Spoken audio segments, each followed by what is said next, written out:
Пришлось почти 2 дня на морозе находиться там, выживать. تیره ورځ موږ تیارې له ډېرې لوړې ارتفاع څخه سقوط وکړ چې څو ساعته موږ په سختو واورو کې پراته وو.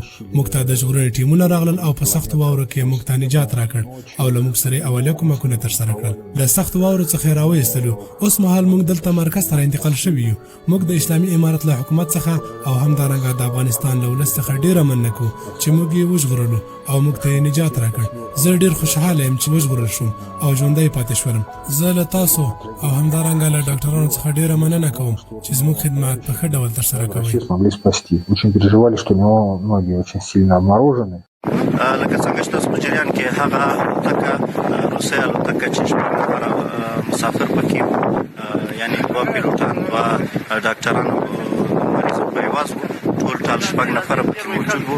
هغه الوتکه د بدخشان ولایت د کوهاب ولسوالۍ د غرنیزه سیمه کې ورسېدلې وه. د زموږ اسلامي امارت مجاهدینو او د ژغورنې ټیم الحمدلله هغه 4 نفره د دې ځای څخه ژوندي ویستلي دي.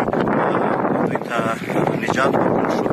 متاسفانه 2 نفره دوی فوتي لري. د الوتکه د کوم ځای کې چې غورځېدلې ده دغه تاسو وینئ ساحه کې تقریبا 1 متر شاوخوا واوره ده.